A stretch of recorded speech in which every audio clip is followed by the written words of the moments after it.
Hello and welcome back to Meet the Eatmons Endangered Species podcast, where we inspire, uplift, and spotlight families and individuals that are doing something in the world. And we are your hosts, Curtis and Spring Eatman, and we're so excited for you to be here today. And so today, with all of the controversy and being that we're in Black History Month, we thought that it was worth talking about this whole issue. It's touchy surrounding DEI. Uh-oh. Do we need it? Do we not need it? You know, the fact that it's gone, what do we do? All of the things. Yeah. Right? Yes, it's getting canceled. So now what? Yes. All So right. now what? So we'll be talking about that and I'm really understanding it. Why? Because what does DEI really stand for? It stands for just so we're all on the same page, diversity, equity, and inclusion. And depending on again on your perspective of what's going on with that, you might be happy it's being canceled. You might be really mad it's being canceled. So let's try and talk about moving forward what it could look like because, now that it is, being removed, now what? And what are we going? We're calling it the new DEI, right? So we got to create a Yes. new type of DEI, and what is that called? Yes, and we'll get to that. But first, before we get to Uh-oh. what the new DEI is, let's talk about the purpose of what DEI was for. So, Okay. the history of DEI has kind of evolved from affirmative action, right? So, affirmative action was something that was very necessary because of, all of the injustices that were Right. happening between Black and Brown communities, specifically Black communities.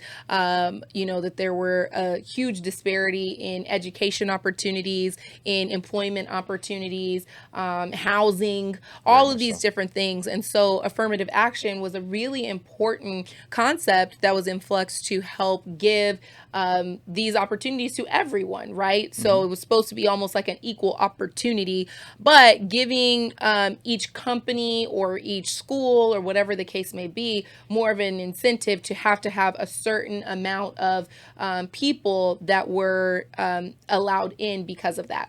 I know my family benefited from affirmative action. My grandfather, he was a affirmative action hire for the fire department. Right. And he was one of the first Black battalion chiefs in the Los Angeles area. And, I'm so Fire grateful. department. Yeah, in the fire department. And that was one of the most important things because it really shifted the direction of where my family was going. And Beautiful. so I've definitely been a recipient, generationally of that programming. And so DEI has been an evolution of that because now they were saying basically with affirmative action, they're giving away spots that aren't deserving to people to get affirmative action. So DEI was born Right. basically to not allow it to be more of a like, you have to have this many people get an opportunity over someone else, but it was for the people that are there to have equal opportunities within the environment of the workplace, Yeah. etc., more representation and all of that kind of thing. So I think that the heart of DEI is a good thing, right? I think that a 100%. lot of people have benefited from the structures of DEI programming, and there's definitely been a lot of growth in. I think it was kind of a response to the Black Lives Matter movement of showing that companies and the government and everything does care about Black lives, and so there was kind of that push to reintroduce. However, I think that some of it kind of started to get changed along the way. Yeah. And so it's important for us to kind of discuss where that went and where we are today. Yeah, I mean, when you look at the program itself, I think of it like the same way that there's no such thing as a bad company. Like every company starts for the reason to solve a problem, Right. but there's consequences of those that are in those companies that make bad decisions. So then that company could be perceived now bad, have a Right. bad reputation, right? Right. So I don't think again the program or any programs that are ever created, they're not created to hurt, Right. right? They're created to help, but because of maybe those around it or agendas or things along those lines, it can hurt some others, right? So when you look at who's been helped by DEI, and this is not me saying it, this is research alone. You look at you know you look at the top recipients of it, it's been, you look at Black, Latino, Indigenous, Asians, women, in male-dominated industries, LGBTQ individuals, people with disabilities, things along those lines. And it said, okay, great. That's great. That's what you want, right? You want all those individuals to be able to have a help, right? Because they have not been looked on an equal playing field, Right. right? And then you have to look at it. So why was it canceled? All right. So what was the reasoning for the cancel? You know, a lot of perspectives has been, well, because there's been people that have been put in positions that weren't qualified for it. They were put in that position because of the color of their skin, not because of the qualifications of what they had. Right. So then, well, how can we, now that that's being removed, how can we still position people that have been what we call it underrepresented or marginalized to still be able to step in those positions, because now this program is now what? Removed. Yeah. So that's kind of my mindset on it right now. Yeah. I think that what people don't realize is that, I can only speak to, Black America, or my experience in Black America, not other groups. But I think that with this whole, push with the whole thing with DEI and the cancellation of it, and, everybody going crazy and let's, boycott this and that. I think it's kind of interesting because just like with Black Lives Matter, that became a huge push, It did. that a lot of other groups were a part of, that I don't think people realize. And the same thing here with DEI. The number one recipient of DEI programming is not actually Black people. Interesting. The number one recipient is actually white women. Then it goes on to be, white men, LGBTQ community. Then it goes into other marginalized groups like Asian, Hispanic, and then kind of last on the list is the African American community. And so I think sometimes we're not always aware of the fact that some of these programs that come with the sticker that look like us, or it looks like it's supposed to be for us, are not always necessarily doing in our community what they should or could be doing. Because other marginalized groups, they attach themselves and then they end up getting a lot of the recipient. And so, I don't know, for me, I feel like this when it comes to DEI, and I know this is a very touchy subject and a lot of people feel a lot of different ways about it. I think it's a good thing for people that have used it and received, different things from it. However, I do think that a lot of other groups sometimes like to marginalize the Black anger, to be able to get their agenda and their issues pushed across. Because whenever the Black community comes and says, hey, this is not right, we're having injustice, then, people listen and it becomes a spotlight on that issue.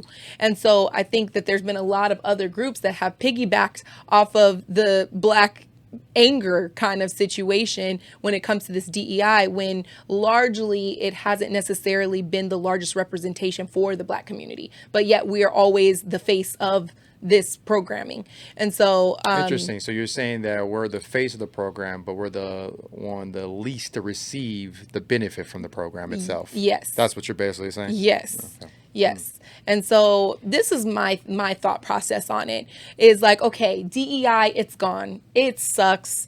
We don't want to see that happen. But what we can do is take back DEI for ourselves, right? And so I look at this kind of like a FUBU mentality, like for us, by us, right?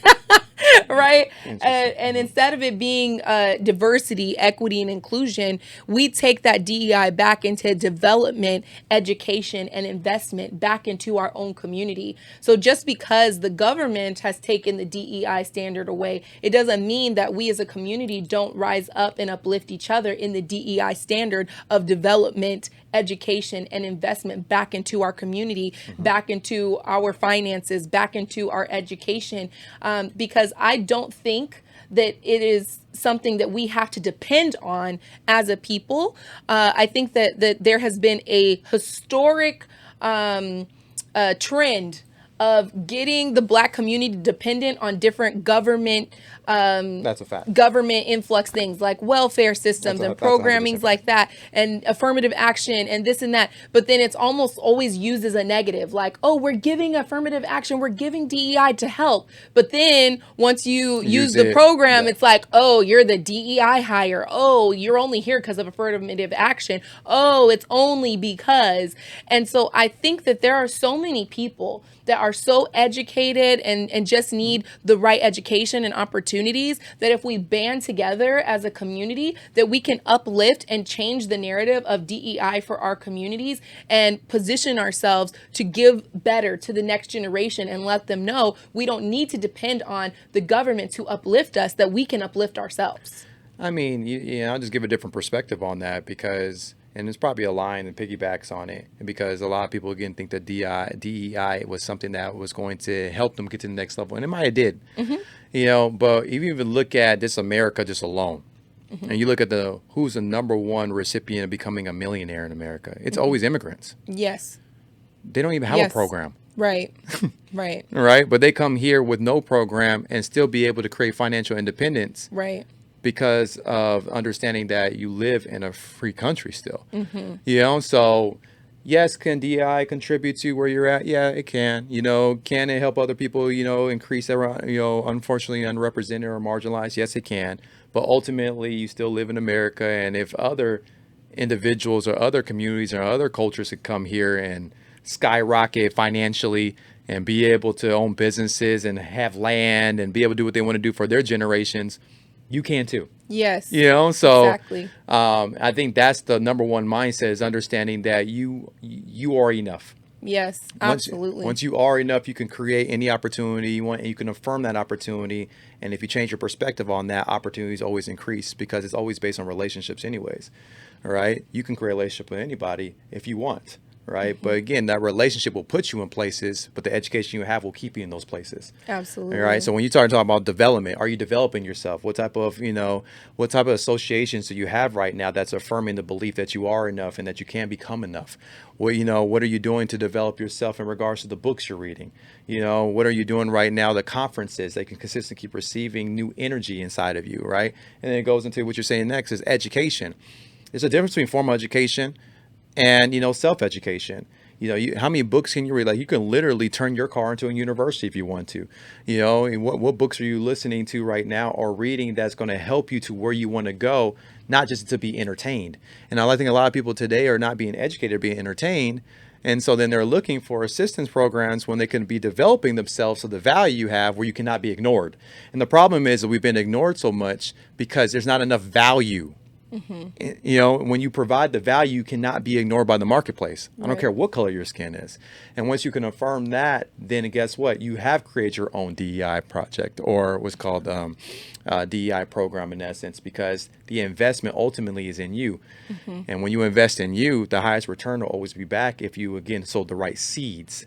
And that's the key. Did you sow the right seeds into you so that you can get the highest harvest out of you? So absolutely, I agree with that 100%. That's my mindset. I think there's such an importance on us as a community understanding that there is such a lure for us to continue to have this lack mindset of that we don't have enough, that we are, we need to be given something, we need to be given an opportunity, we need to be given something for us to be able to excel or succeed. I'm gonna be given it. It's in a hand up. I don't need to be given nothing. And don't get me wrong. There is a disparity when it comes to generationally the positioning of where we are today. 100%. Right? That's a fact. It's like if we're playing Monopoly and somebody gives you 5 rounds of pass and go with $200 and you're able to buy hotels and all the things, and I don't get to start playing until you're already in your 6th or 10th round. There is definitely a disparity there, but I just want us as a community to stop allowing the government to make us feel as though we need those programmings, because today I think that there are so many people and companies and different programs within our communities that are here for us to give a hand up to our own people as well. And so, I just encourage everyone to, find a mentor, like you said, read a Yeah. book, and position yourself to be able to change your mindset, because